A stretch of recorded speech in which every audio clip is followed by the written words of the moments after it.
Hello and welcome to Beaver Off-Road on YouTube. Today I'm going to be discussing the disc brake system on the Orieon Reaper or Rebel machines. They're all the same as far as the brands and the braking system.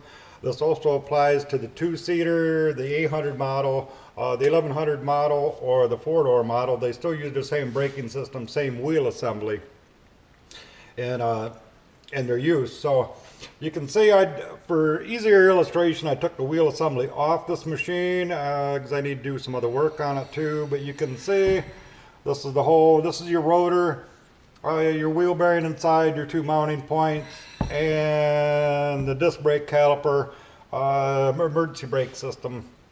What I'm going to do is I'm going to do a quick teardown on this and show you how a few things operate and what to look for and what become problems with these, and what you can look for to take measures ahead of time to make sure they don't end up being problems like what ended up being on this machine.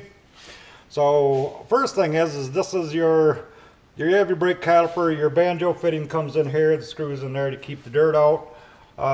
This is your emergency brake system, and what that does, your cable goes through here, and when you pull your emergency brake handle, it actuates this lever, and I'll illustrate its operation as I tear it apart. It's usually easier to take the whole assembly apart when it's still on the machine because the bolts are all pretty tight, and at least loosen all the bolts up before you took off your wheel assembly if you want to work on it that way. For the most part, you never need to because you don't want to drain your brake fluid like I did on this. So right now what it is, we have our caliper, emergency brake system, the bracket for that. So the first thing is everything's broke loose on this. You have your adjustment nut and hold down for your emergency brake lever, and that has little notches on it so you can fine tune your adjustment and move it around, and you can see the little notches on there. This has your jam nut that puts that on. One thing you need when you get in the brake system, it's pretty simple. There's not a lot of difference to it as far as the sizes, but it does take a 10 millimeter, 12 millimeter, 13 millimeter, and 14 millimeter size wrench or socket. Now what I have is, I have that actuator off for the emergency brake. We'll take the emergency brake system off the end of the caliper.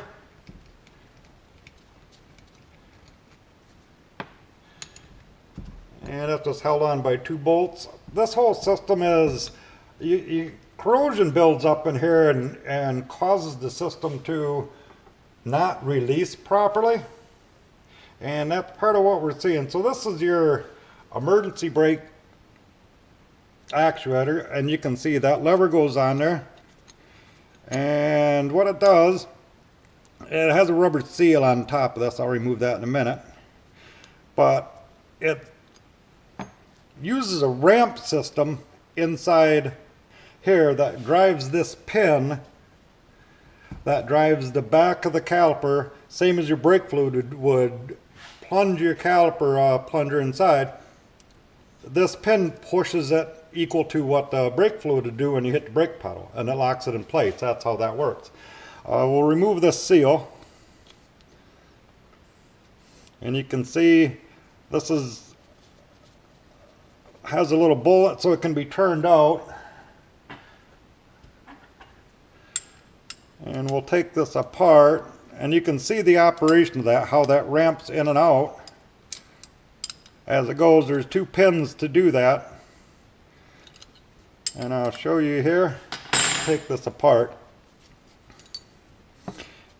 and you can see the ramps on that and how that works. And inside this housing there are two pins on each side, and you can see there's a fair amount of rust in this one, and that's common for these, and that's part of the problem, is the whole system, the way it rusts up. There's a couple areas of rust. Either the splined, this ramped plunger can rust up with inside the housing, and this one, luckily, that was not a problem on this one. This one moves pretty good, even though there's some rust in there, and I'll clean that out and lube that up. And then what I'll do is I'll just wire all that out in wire and sand down this to smooth it off. And that's how the emergency brake works. And what it does is this little metal plunge, this is another source of you can see the rust that's on this area. When this is on there, it's not sealed. When I recommend putting the whole thing back together, put a very thin film RTV on here and use it as a seal, form a gasket, and stop the moisture from getting in there.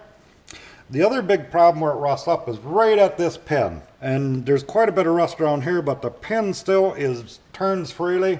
So when I clean this all up, you don't want to tear the whole caliper apart to rebuild the caliper, because parts aren't available to rebuild calipers. So this, as long as it's working, I can lube it with inside and it won't affect it. So, but what we'll do is we'll take the rest of this caliper apart. We'll pull the mounting bolts. Let me tip this back up, and then you have your two bolts that hold your caliper on.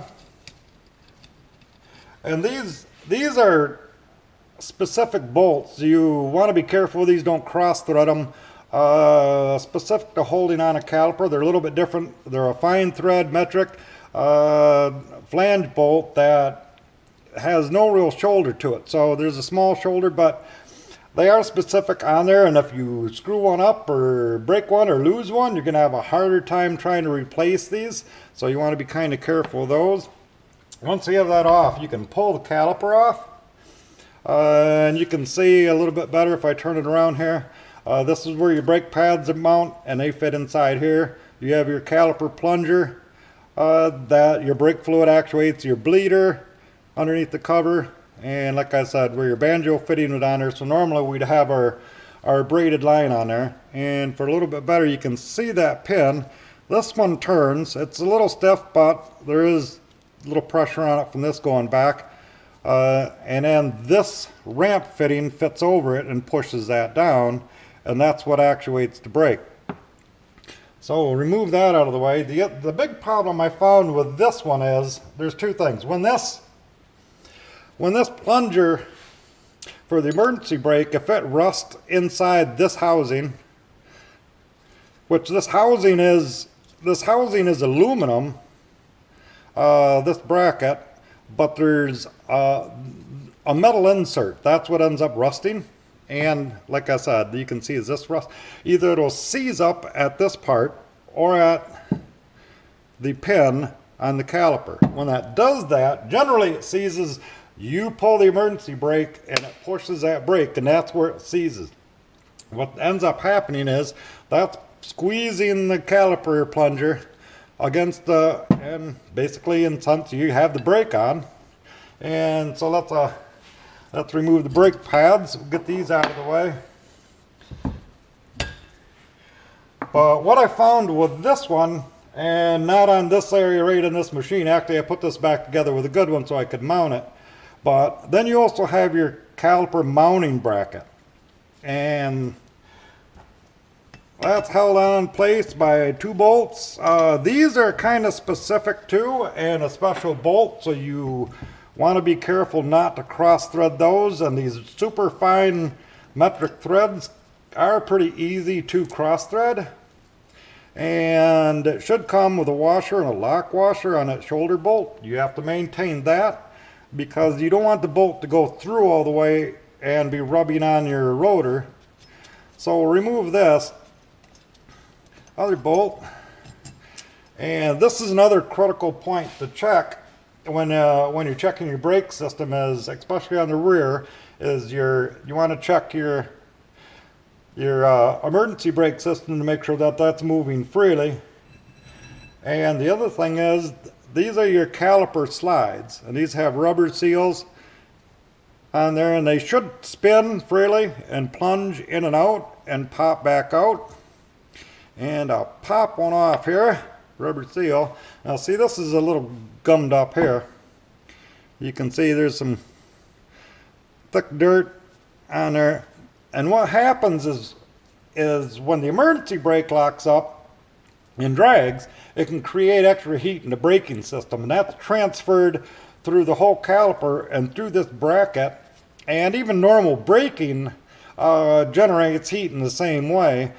And the caliper slides from the factory, they're not greased very well, and they're exposed to a lot of water, especially in the rear when you're, you know, driving up to the axles or beyond in water. It gets water in there and that'll rust up, or it'll cause that grease to dry out, and that allows rust in there. So what happened on this one, this was actually the mount from the other rear. This is the mount from this actual brake, and that's exactly what happened here. And I tried all I could do to get that slide out of there. So, and I was not able to. I spent a day soaking it. You can't really heat it too much because it's gonna burn the rubber seals out of there, but you can see this one just seized right inside there, and trying to get this slide out, it snapped off. So once that's done, this bracket is pretty much junk.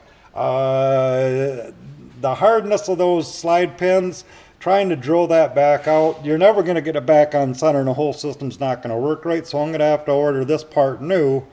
But that's what I wanted to illustrate, is that the whole braking system, the emergency brake is a big problem with them dragging. The newer machines, this is an older, I believe a 2013 or early 2014, this doesn't have a return spring like the newer machines have, or like you can upgrade your machine to make sure that it pulls a better job of pulling the emergency brake away when you let it loose, that it reactuates this little lever and pulls it back. You can put a bigger spring on there and do that, or on the cable a larger compression type spring that's wound. But what's happened from this is that somewhere in this braking system, when I took this all apart, the emergency brake wasn't moving freely and it wasn't returning. So this machine actually ran with the emergency brake and a partial engagement system, even though the lever was down, and then that generated heat to the braking system, and ultimately what ended up doing is breaking off that pin or causing it to seize up. Now one thing to do is, when this whole system's up mounted together and this is back on there, normally you should be able to take that caliper and it should have a slight little wobble to it. That's these pins having free movement, and if it doesn't, then you know you probably have something seized up in there. So that's kind of what I wanted to illustrate with tearing this down. So we're going to go through and rebuild this whole brake system. I'll be cleaning these little plungers up and cleaning up the housing, putting proper lube inside there. I will use RTV to seal this assembly when it goes back onto the caliper, and also in the whole grand scheme of things, when that's back on there, we'll build up a certain amount of grease around this plunger so it plunges back and forth. It's always pulling lubricant in there, and with the whole system filled with grease and RTV, it's kind of not an area of that water we'll be able to get into anymore. We're going to displace it with grease. So we're just going to fill that up, and that way we won't force any grease into the back. And even if you did get some grease in the back side of the caliper, with the seals in the plunger, it's not going to go into your braking system, so there shouldn't be any issues with that. And then that's what we're going to do. So I'm going to end up having to order this new caliper mount. Otherwise, everything's pretty good shape. We'll clean up the rotors. We're going to go through and clean up the whole wheel assembly and do that on all four corners. Luckily, the other rear wheel wasn't bad on this, so we just have to deal with the one. And but the front braking system, the slides are still an issue. You always want to check your front brakes and check your slides to make sure they're good, and grease them periodically. You want to use a high temperature, low speed grease on those, and you don't need to put a lot of grease in there when you do it. But it needs to be a low speed, something that's thicker consistency. You don't want to use a really light grease because it can burn out of there pretty quick. The front brake caliper is basically the same, except for it's just minus this plunger. It's just a little different shape on the end because there's no emergency brake system to it. So that's what I found on this. So it's a quick explanation of how this goes. And as far as reassembly, then what you do is this just goes on here. You'd bolt that back down. and then put your brake back on, and then mount your emergency brake system and make the adjustments as you need to through your adjustment through your lever and your adjustment screw here and how it's going in and out. So that's the whole braking system on the rear, and I hope that helps someone out as they're working on the braking system or inspecting your machine, because this is something that should be, if you're using it off-road or using it through water and stuff, I would recommend going and inspecting your system a couple times a year. One way I do just a real quick inspection, as this is mounted on the wheel on the whole system. Like I said, you can take it, and this should rock a little bit as you grab that caliper, and if you grab that caliper and can't force any little bit of movement out of it, then you definitely need to look at your caliper slides and check your emergency brake system, make sure that isn't rusted up. So if you go through and do this stuff ahead of time, you don't end up with a problem and broken parts like we have here. So that's the video for the day, and I appreciate you watching Beaver Off-Road on YouTube. Thank you.